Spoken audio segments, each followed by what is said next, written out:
first major trip of 2026. We have gone on three weekend trips since mid to late February.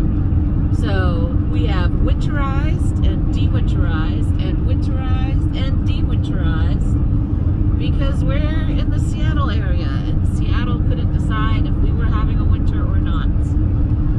So, but now I think we are fully de-winterized until December. We are total pros at winterizing now. So that's we were new to it last year and it was very scary. Bunch to learn. But what we'll be doing on this trip is sanitizing. Desanitizing? No, sanitizing the freshwater tank. And the lines. And the lines. And we have not really boondocked and used the freshwater tank all that much. But we are sanitizing it because... essentially what I've read is over the winter, if water sat in any place, you have a chance of growing mold or ick. So you want to clean it up. Nobody wants mold or ick in their water. So that might be included in this video, or it might be the next one. We'll see. We'll probably do a separate video. Probably a separate video. So we have just started spring break. We were supposed to leave tomorrow, but because I had a half day at school, we said, let's leave today. So instead of having a 5-hour trip to our destination, we have been on the road, I think for about 2 hours.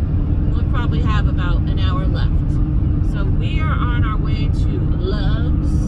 And it's the Love's. Exciting and new. It's the Love Boat. Oh, I'm sorry. Yeah. In Troutdale, Oregon, and we stayed there once before, didn't have any problems, and so that's it. That's the plan for tonight. It's kind of weird staying at a Love's. It's not really a campground. They have kind of parking spaces set up for RVs, but they've clean bathrooms. They've got a bunch of snacks and drinks and stuff. It's a nice, easy place to stop and feel comfortable and just crash up for the night. Yeah, it's not a campground at all. It's a truck stop, but they have designated RV parking, so that's what we're going to do. And this one, we had it in another video because they have a food truck stop. Ooh, is this next the one door with the food truck? This is the one with oh, food nice. trucks. Dinner. So that might be what we're doing for dinner, apparently. That was fun.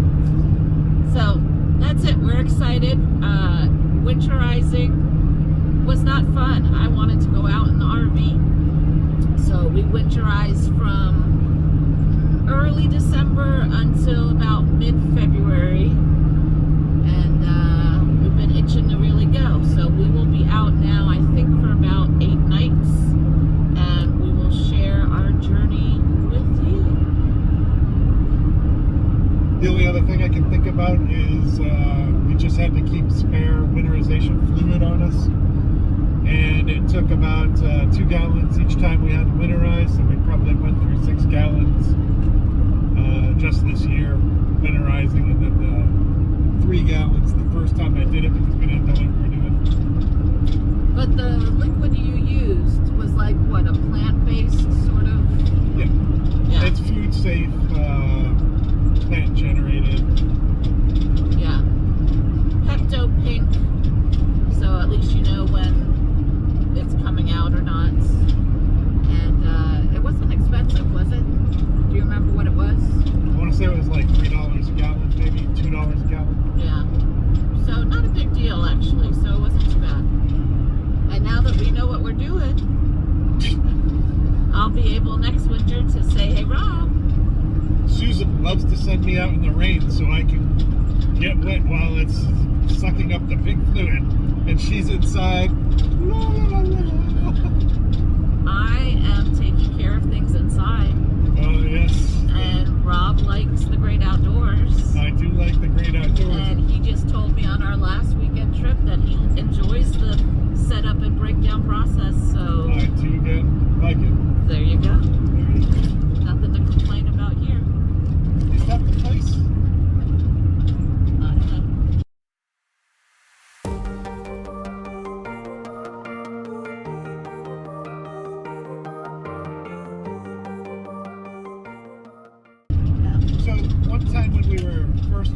to Seattle, we took a trip outside of Seattle, and we were just driving around, not paying attention, and we found a campground that was near the highway. There was a river, went under a bridge, and it was beautiful. And we're like, oh, when we move here, we definitely have to come back to this place. And it's like ferries came in and erased it. We can't find it. In 10 years, we haven't been able to find that place. Well, let me explain why we can't find it. Because right now, we are about 2.5 hours south of Seattle. Well, that's north, yes, I know. And that campground was about 2 hours north of Seattle. There's no way it could have been 2 hours. It was north. And we were just casually driving, maybe an hour. Okay, anyway, we're going in the complete opposite direction. So, there you go. That campground is forever lost to us. Alright, so we'll let you know about Love's when we get there. From yesterday, because we did not stay at the Love's, because that was not the Love's we remembered. No food trucks.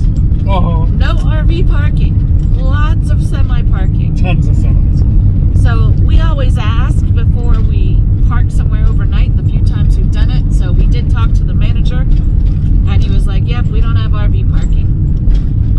So we're like, okay. So we tried to figure out where to go, because we were insistent on boondocking for that one night.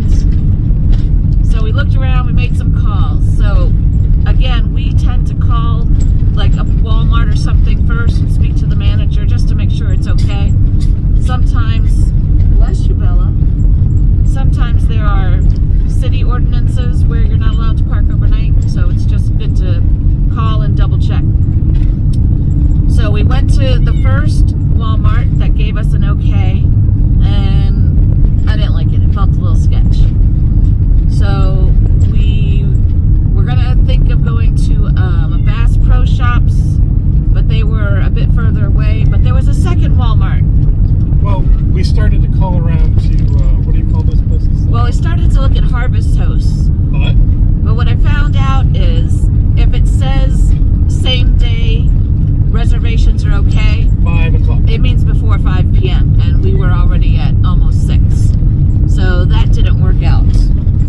So this was our first time kind of truly winging it, and it is a little stressful. Susan does not like the winging it. Well, yeah, once you can't find a place to stay, it's like, okay.